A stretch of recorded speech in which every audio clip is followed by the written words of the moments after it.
Bon dia! Today, I'm going to teach you how to do the Raiz, show you the progression that I used when first learning the Raiz, as well as 2 other progressions that I find super helpful when teaching it. And I'm going to go over the intricate details between a high rise, a low rise, and how we can do Raiz circles, and a few other things. Let's get started. The first progression we're going to go through is the tornado kick progression, and that's how I first learned my Raiz. We go from the tornado kick to a trick called the lazy boy, and then we morph that into the Raiz. So first we're going to take the tornado kick. So standing in front, stepping, doing that cheat setup, switching and kicking. Now that might not look like a Raiz, so we're going to get really high and floaty with it this time. Now, we're going to make a few changes in the technique to take the tornado kick and make it into something called the lazy boy, which looks like this. So to do a lazy boy, we're going to do a big swing with the arms, and after we cheat to take off the ground, we're gonna put them up right here by our head. The other thing that's really important to focus on is our legs need to be extended and our hips need to be forward. If we can do that sort of cheat setup with a big arm swing, lean back a little bit and kind of do this motion, it's a great way to progress to the Raiz. So practice the tornado kick. Try and extend your legs, shift them from going from that chamber position to an extended position, and use those arms to generate momentum and then put them up by your head. That's what makes it a lazy boy. Now, we're just going to take that lazy boy and try and add a little bit more flip every single time we do it until we're able to do the Raiz. Not bad. Our second progression I actually learned from Sam Kojo of Kojo's Trick Lab, and that is called the simple progression. Thinking about Raiz as its very own trick and not pulling from other different tricking techniques. So we're gonna start in a big star-shaped position, step forward, and then step behind our body. Nice, chill, super vertical, super straight up. Now I'm gonna try that same thing, but I'm gonna try and look at the ground just a little bit more and spot my eyes forward. Now looking at the ground causes our body to dip, because where our eyes go, our body tends to follow. So going from that star shape, we're just going to look at the ground more and more over time, and instead of swinging our arms around us, we're going to add a little bit of flip by swinging them at like this angle right here. This angle is like the tricking angle. If we can generate momentum and power from that axis, we can then translate it to the Raiz. So I'm going to do that same thing, star shape, step forward, and now I'm going to dip one arm below my leg as I kick my other one over it. And that's a Raiz. This simple progression is really good, especially if we have no real background, and if we don't tornado kick, if we feel intimidated by the lazy boy, this simple progression is the way to go. It's nice, it's simple, and it's nice and safe. The first one, nice up and down. The second one, I'm gonna lean it a little bit more. And then the third one, I'm gonna try and do a full inverted Raiz. Just like that. Our third progression is going to be the Gumby style progression. So when we do a Gumby, normally it's low to the ground and travels across the ground, but with the same kind of inversion as a Raiz, as well as the same axis of twisting. We're now going to do that same thing, but instead of having our hands down in the beginning, we're gonna try and almost jump to our hands and land in the Gumby motion. Instead of starting from low, we're gonna kind of jump into the Gumby. It's not too crazy. I'm gonna start with a light jump. And of course, it's a 1-2 motion. My hands are always there, just in case I need them. Now I'm gonna add a little bit more power, a little bit more of a jump to that Gumby.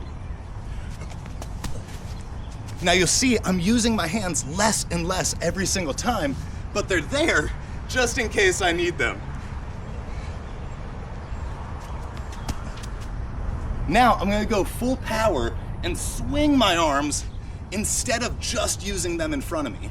That swing of the arms is really what generates a lot of power for the rise. Whether you're doing it the tornado kick progression, the simple progression, or the Gumby progression, either one of these, we need to use that nice big arm swing and a solid jump off that base leg as our back leg is kicking to generate a lot of flipping momentum. So it looks like this. And now I'm gonna take them away entirely. Now notice how my hands were there, just in case. When I first started tricking, there were two different rises I had to learn. And both of these rises have a very similar technique, but the axis is different. There's the high rise, which kind of flows on the butterfly kick axis, which is relatively flat to the ground. And then there is the low rise, which kind of falls on the aerial axis, which is way more inverted. One rise is really good for comboing, for transitions, and the other rise is really good as a setup. They look like this. The high rise, I'm gonna push my hips up. I'm gonna have my body about flat to the ground as I do the rise. Now there wasn't as much flip in that rise compared to this one, which is the low rise, which has a lot more inversion and is better for like comboing, for using rise as a setup for the next level tricks. Yeah, those two different techniques matter, and being able to do the high rise, which is like really important for tricks later on like the snafu swipe, and the low rise, which is really important for like our touchdown rise and really understanding the rise tech. Being able to do both of these techniques is super important and something I strongly recommend to everybody who really wants to master this trick.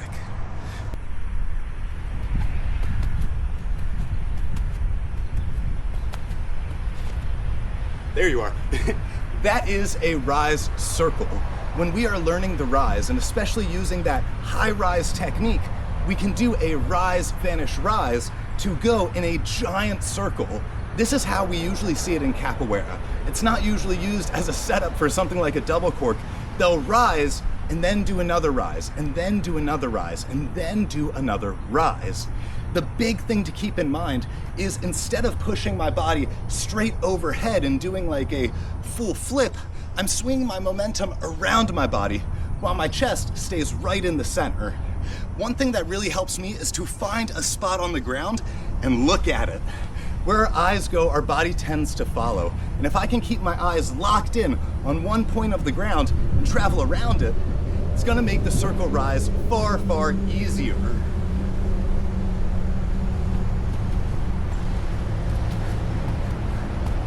Yes, I love that trick. Now, I have two important tips for using rise as a setup. If you're trying to get power out of your rise, the first thing you want to think about is the axis of your rise. That flat to the ground rise circle, high rise technique makes it really hard to swing from. That said, if we do a lower rise, that is like at the same angle as the trick we're going to set up into, it's gonna make it a lot easier. So instead of going high and floaty, we want to go low and fast and try and hit that angle with our rise. Ooh, it's slippery today. Thank you guys so much for watching. If you have any questions on the rise or any of the other tricks that I've covered in the belt series, please leave them in the comments down below. Keep in mind our white belt tricks have very little risk. The yellow belt tricks have a little bit more risk. The green belt tricks like the rise can be very risky, so make sure you're training with caution. Get your Gumby first, learn the touchdown rise, and then take your hands away to get the rise nice and solid. Thank you again. Have a lovely day. Do good things.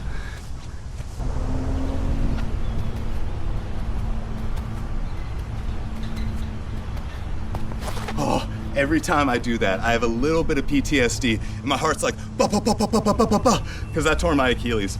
Ah!